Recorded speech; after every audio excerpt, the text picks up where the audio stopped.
On this episode of Applying Pressure Podcast, we sit down with Bertell, an R&B artist whose journey reflects the grind, reinvention, and resilience it takes to build a career in music on your own terms. From his early days as an independent artist, pushing his sound and carving out space in the industry, to navigating the business of longevity. Bertell's story is one of persistence, talent, and belief in vision.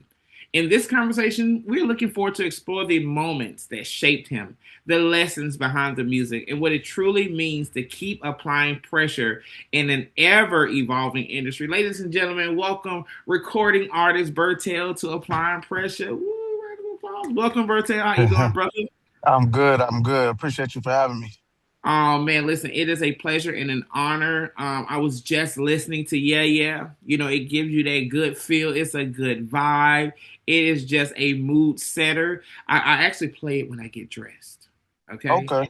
Yeah, Okay. it's gonna set a vibe. It gives you like a little nice little dance to it. You know, it's very upbeat and it's empowering. You know what I mean? So let us jump right on in, my brother. For those who may be just getting familiar with you and your story, how would you describe yourself, Bertell? Not just as an artist, but as a man, a creative, and entrepreneur.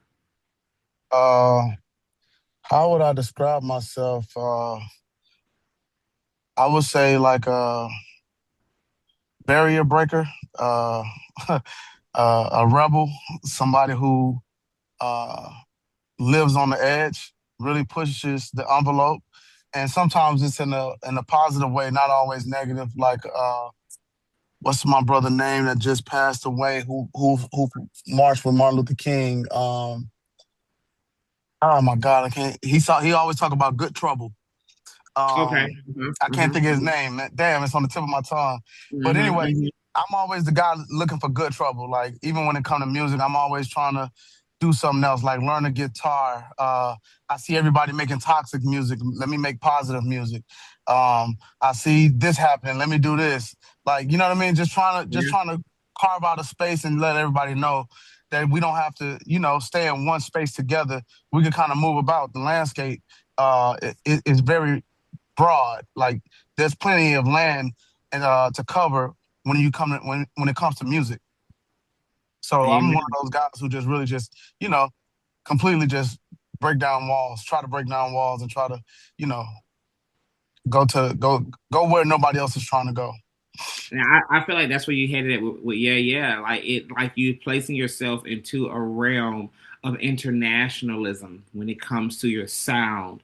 When it comes when we hear your name and we hear yeah, yeah, yeah, it makes you have a more global approach. So, amen, yes, sir. So you've had to Appreciate it. navigate this music industry like through some different seasons of your career. So what were Right. some of those earliest challenges that tested your commitment to this path? Um, so I started off independent early on, and then that's how I ended up meeting producer Brian Michael Cox, who I then did a deal with, and then signed with Capitol Records back early on in my career. So I started indie, went major, and then what I learned when I went major is that the strength is in being independent. You know what I mean? The only burden on being an independent artist is funding. Hmm. As long as you could figure out creative ways to get your word out, then you're actually stronger than when you're on the major. You just got to get the word out there so you could recoup the money that's coming in.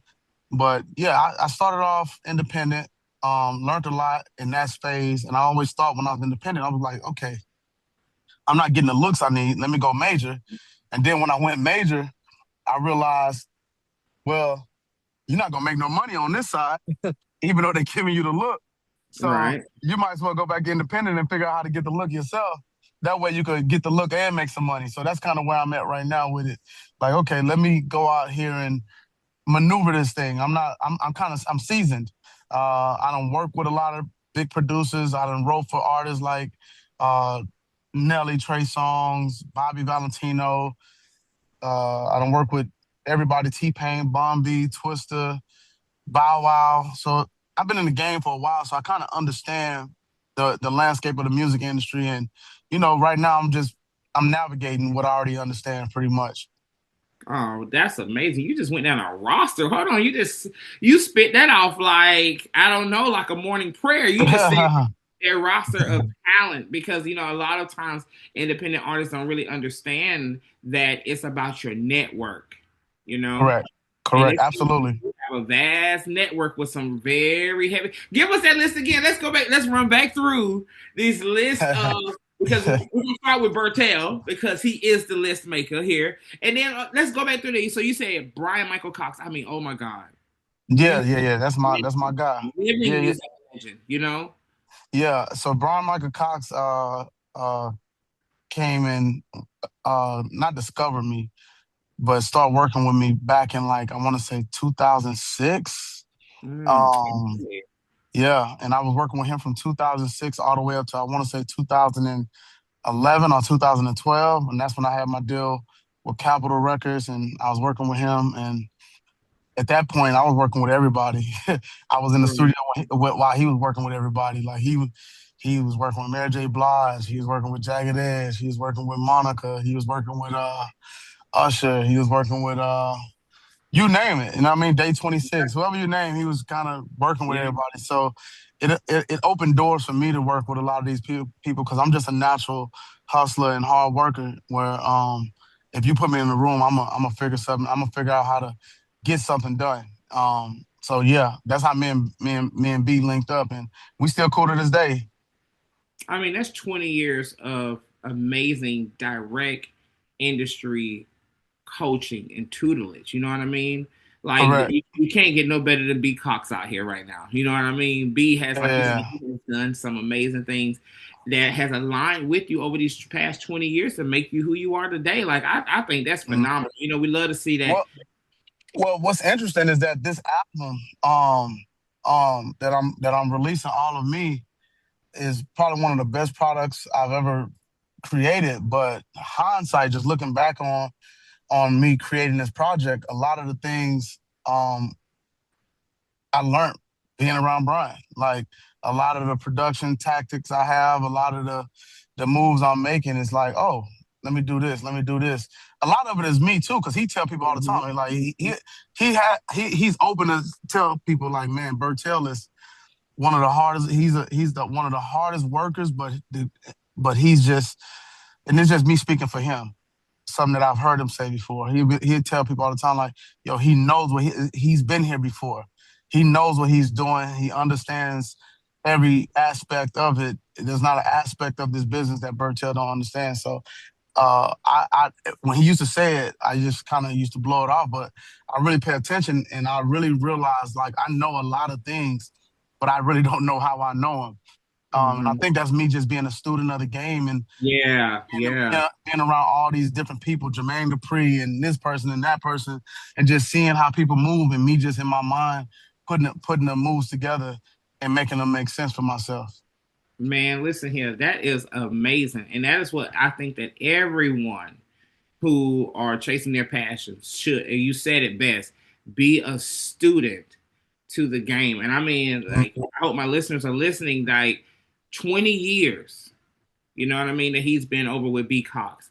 20 years he's been in and out of studios with various other artists, engineers, producers to continue to push himself as an artist, not as just a recording artist, but just as an artist in general. Because not only do you write, you also produce, correct? Yeah, I do everything. Oh man. And I play instruments. So I'm a Oh, okay. musician. What I'm a you producer. play? I perform with the guitar live. Anytime I'm doing performances, I'm performing with the guitar. I play the piano, well, keyboard, whichever one is available. So yeah, I play instruments. I sing. I write. I produce. I really kind of do everything. Like, not, I'm not just saying that. I really do. I just enjoy it. It's like it's fun. So because it's fun to me, it don't feel like work. It just feel like something that I just have the ability to do. So let me ask you this: how have your life experiences, both personal and professional, how have they influenced the way that you write and you perform and that you connect with your listeners? Um, what my life experiences have really done for me is made me understand that I'm not a singer. And when I say I'm not a singer, I can sing, but there's people who are just singers, and there's people who are out here who are just writers or producers. But a lot of people don't step into the fact that I really believe I'm just an artist. And when I say an artist doesn't necessarily mean you're the best singer, the best writer, the best producer. It means you're really in tune with Mm-hmm. yourself. Mm-hmm. So I'm really in tune with myself and what I create. So that makes me an artist, even with my like how I represent myself when I'm out when it's time to perform or whatever I do. When people see me, I think they just see like more of okay, he's an artist. Like I go to meetings and do certain things where I'm not even trying to look like an artist, and some people be like, "You look like you do something. Like you're an artist. You gotta do something." And I just be like, I try to blow it off. Like, no, I'm just a regular guy. I'm a real estate investor because I do real estate. So I'm a real estate investor. I tell them something like that, but I think it's because my life experiences have really allowed me to tap into the fact that I'm an artist. And like you just said, 20 years being around a shitload of artists and a shitload of people, like powerful people in the music industry, you adapt to that thing that you want to be, which is an artist. So you kind of really step into every side of you that allows you Mm-hmm. to be the thing that you're searching to be. Oh man. So give us your background. It seems like you have been like very cultured as a man. Where are you from? Siblings? What city you repping? Like, give us your background. Um, Born in Louisiana, a Creole baby. Okay. uh, Raised in Houston, Texas. I'm the oldest of seven. Um, Grew up in church, singing in church. Also singing in the streets and different singing groups growing up in Houston. That was a big thing when I was growing up was singing groups and singing in groups. So I did the singing groups in the streets. I did the church choir on Sundays. And I played sports, you know what I mean? And sports gave me that discipline that I actually have and still use today in the music industry. And I heard a quote, I can't remember it verbatim, but it said, I think it says, hard work win when talent sleeps or some shit like that. Something to that effect. Like if you work hard, working hard is bigger than just having talent. You know what I mean? So I really kind of work hard at everything I'm doing because, like I said, I don't feel like I'm the most talented guy in the world, but I feel like I'm super dope. Like I don't think there's nobody doper than me, but I do feel like there's people that's more talented than I am in different areas. Not as a complete package, but there's somebody who could play the guitar better than me. There's somebody who could probably play the piano better than me. Somebody who could sing better than me, dance better than me. But when you put that whole package together, it's like, nah, nah, you're not. I don't know if I can curse on here, but you're not effing with me. You know what I mean? Like my whole package together is like it's me.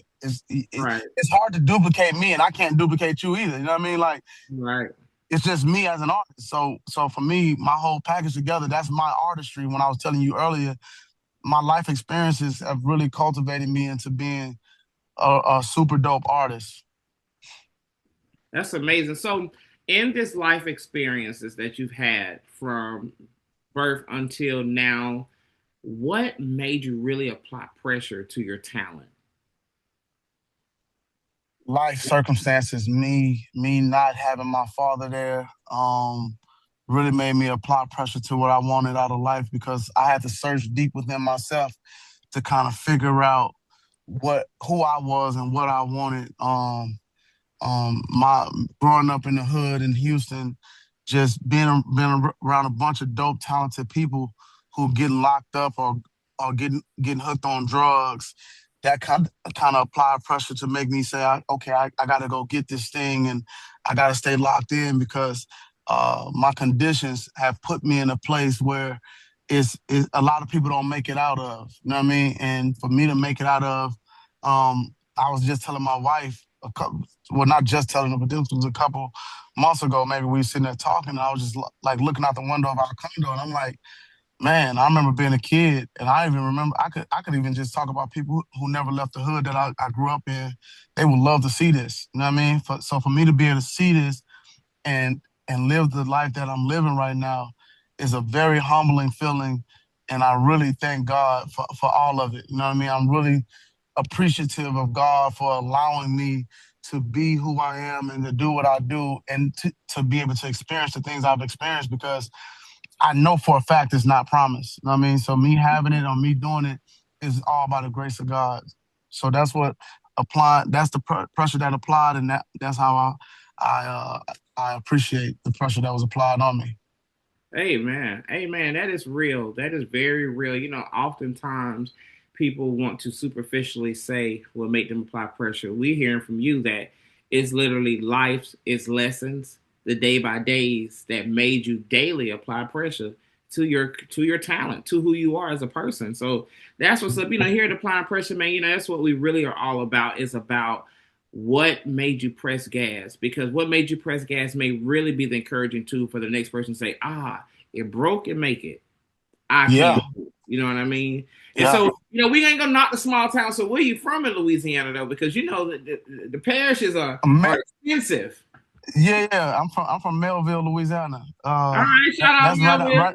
Yeah, that's right outside of Opelousas. I was born in Lafayette Charity Hospital, the town I represent is Melville because we ain't have no hospital. So I was born in Lafayette, but the first steps I took was in Melville, Louisiana. Shout out to all my people over there. We call it the island. Shout out to everybody on the island All in the right, bid. that's what's up. That is what's Yeah. up. That is what's up. Now, absolutely. When I first got on, I told you I'm Gullah Geechee, so I can't go to Louisiana. I can't say all the Lollapaloozas and stuff in the cities and the y'all have a different language over there in Louisiana, and we absolutely love it because it seems like there is a sound that comes out of music from people that's from Louisiana. And then you went over into another music capital, which is Houston. You know what I mean? Yeah. And so you got that dubbed into your system as well. And so Hmm. I'm like just listening to you and just thinking about, your trek and looking at your resume here. Like there is no clear roadmap. So as an independent artist, like what did you learn about betting on yourself, building your brand, and staying consistent when this industry doesn't always hand you a clear roadmap? Um, I learned that that's the only way to go is to bet on yourself. If you don't bet on yourself, why would you why would you want anybody else to bet on you? So the only way to go is to bet on yourself. And yes, there is no clear roadmap. Like I said, it's a very big landscape. And what a lot of people tend to do is try to follow the person that they think is hot, and then follow this and follow that. But don't follow. Mm-hmm. Just get inside yourself, get inside your bag, and go be creative. That is, look at the world as a blank canvas and pull out some crayons and some pencils and whatever you got to do and start drawing. Start putting yourself together and just enjoy it. That's the biggest thing. You got to enjoy it. You know what I mean? So yeah, that's my answer to that. Like you gotta it's open. It's wide open. Nobody has an excuse. You got YouTube. You got social media. Anybody can put out music today. Now, is it oversaturated? Yeah. But at the same time, if you make something dope, it should cut through. Yeah. It should cut through. So hopefully, yeah, cut through for me because in my new album, for me, hopefully those two things cut through because I know I made a creative, dope piece of art. That's what I know for a fact. I made a creative, dope piece of art that I feel like it should cut through and it should stand the test of times. Man, I'm telling you, listen to yeah, I just would have thought you was with my people. I'm Bohemian by heritage. So I'm thinking like, oh, he about to come over here. He's from Trinidad, Tobago or something. He's from the west side of the island of Jamaica or something, Nah, this man is domestic. He is. I mean, you do got that flair with you, so I can Yeah. see the Louisiana coming out of you because most people down there y'all got character about yourself, Hmm. so you really are exuding that. You know what I mean? I absolutely adore that.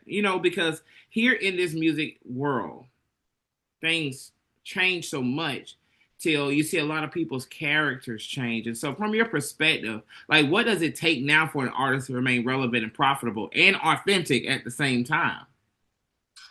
Um, it take them being what exactly what you said, being authentic. Being, put it like this, like you were just talking about the Yeah Yeah track, right? There's nothing about that song that's traditional. There's so Mhm. when I did it, the producer, Mr. Hankey, he was like, "You gonna play the guitar on the Oh no! Afrobeat track?" Shout out again, another super producer, Mr. Hanky, big brother. Yeah, Okay, yeah, that's yeah, my guy. So Hankey yeah, produced it. Yeah, he produced the beat. So when he heard it, I was like, "Yo, I'm about to put guitar on here." He said, "You about to do what?" So you got me singing R&B on a I'm a piano Afrobeat record. You got me playing the guitar on it, and you got me and then you got the Afrobeat track. That's a fusion of a bunch of different things, which in like you talk about Louisiana, that's a Creole thing. It's called gumbo. You know what I no, mean? So I'm uh-huh. just that record is nothing but some good gumbo right there that I just Come gave you. on now, you better Yeah, tie it in, there's okay? there's some R&B, some Caribbean vibes. There's everything because you know Creole people Yeah, yeah we are Caribbean. You know what I yeah, mean? We just in yeah. Louisiana. We Creole. We Creole is French, Spanish, um, Indian, yeah, Indian. It's a whole bunch of shit mixed in. So African, yeah, oh, yeah. Haitian. Yeah. So we already got the Caribbean vibe going with us anyway, out of Louisiana. So yeah, that's what it is. Like when you talk about these artists, like be authentic. I'm being authentic. That's me listening to a beat and saying to myself, okay, this is an Afro beat. What am I gonna do with it though? I'm not well, I'm not directly from Africa. You know what I mean? Like, Hmm, I don't want to be hmm. a cultural vulture and just go try to steal their sound and sound like them. So what I do, I sing R&B on it because I do R&B. I'm like, I'm gonna sing it like an Hmm, R&B song, and then I'm gonna add a little island vibe to it with the yeah, hmm. yeah, yeah, yeah as I'm singing, and then I'm gonna put a guitar on there to make it feel like some rock. And now I'm playing a Hmm. guitar solo that when people hear it, they're like, man, that guitar solo sound like some Prince, like Prince would have played that. It's like, okay, great. I'm glad you feel that way, but that's just me just doing me. So, Amen, amen. like you said, that's me being authentic. Hey man, that is amazing because again, to truly hone in on your best talents is I think is what helps you succeed in this industry and stand out and stand alone. And so that is amazing. I absolutely love to see. I was watching some of your stuff and I was just like, oh man, it's like your energy is just so boy next door. You know what I mean? It's not superficial. It's really literally like this is the cousin, this is the bro, this is a mood, this is like family. So I love that about you because it makes me think about what do people leave when they leave their legacy. And so with you, when you think about your legacy, what do you want people to say like you represent it, not only in music but in how you carry yourself, how you built your career, how you inspired others? When it's all said and done, I just want people to know that I represented that being you could have fun being a child of God. You know what I mean? You could really Yeah. get out here and live your life, and I'm talking about to the max, and do everything everybody else doing, but still be a child of God and be a representation of the kingdom. That's it. If I get that, that's everything. Oh man, so okay. Oh man, hey, I feel like that's where the pressure be applied is when we connect with our higher calling and our higher source, and then from there, once you plugged in, it's a wrap after that. So hey man, what a good legacy to leave Yeah, behind, and it starts with Christ. Amen. I'm yeah, I'm a firm believer. You know what I mean that all yeah, what we do for Him will last. So, oh man, that's amazing. So let's talk about Yeah Yeah because Yeah Yeah has actually been out. Okay, yeah. we've been moving it around. How is it doing out in the charts and stuff right now? It's still in the top 50. It's doing good. A few more radio stations, big major radio stations just came in. We Houston, Texas. Who else? Sirius XM, The Heat just came in. Who else? It was somebody else. It's a lot of stations that's already on it, but a lot of big stations just came in. I can't remember everybody that was on the call. And I don't want to call out a station that didn't come in, and they be like, "Oh, we ain't came in yet," but They need nah, to come on. Y'all come yeah, on, yeah, they Satan. did, Come yeah, on yeah, they in. did come on. But no, it's doing good. The video, I just got the first look at the final of the video today, so the video about to come out. It's some of my best work. I would absolutely stand on. this video, if you ever seen a Bertell video, they good, yeah. But this is about to be some of my best work because this go back to what I was just telling you about being creative. So when they see this Mhm. video, they're gonna see something from me that they've never saw before. So it's like, Yeah. damn, he just keep piling on. Yeah, yeah. That's Yeah. you're Yeah. supposed to have fun with this. This is your gift.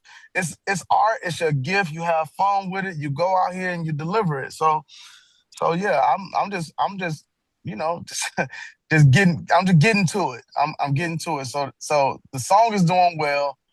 Video is about to come out. The album is about to come out, and there's really not much I can really say outside of those things because that's really where it's at. I was about to um, ask you the album date, but I don't want your team to be emailing me back or texting me saying, "Hey, we got to distract it." But listen, so we looking at this album to drop in the fall in the next 2 weeks. and the next. we just Listen, yeah, guys, yeah, listen.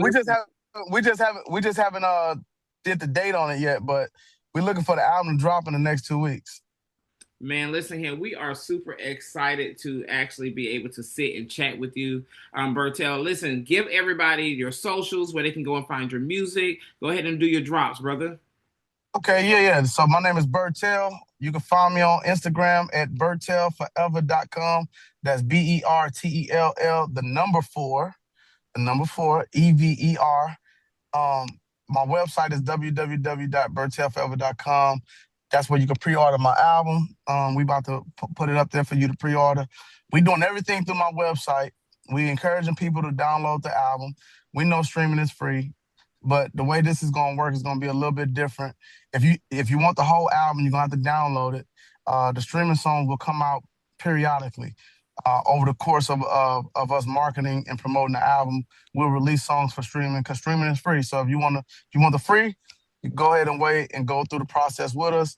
If you want to just go ahead and listen to the album, you can hit the website, download the album, and you'll have the whole album just to go ahead and be ahead of the game as we're releasing records. So bertellforever.com, my website, is where you can get everything. That's the central hub of what I got going on. And make sure you support the kid.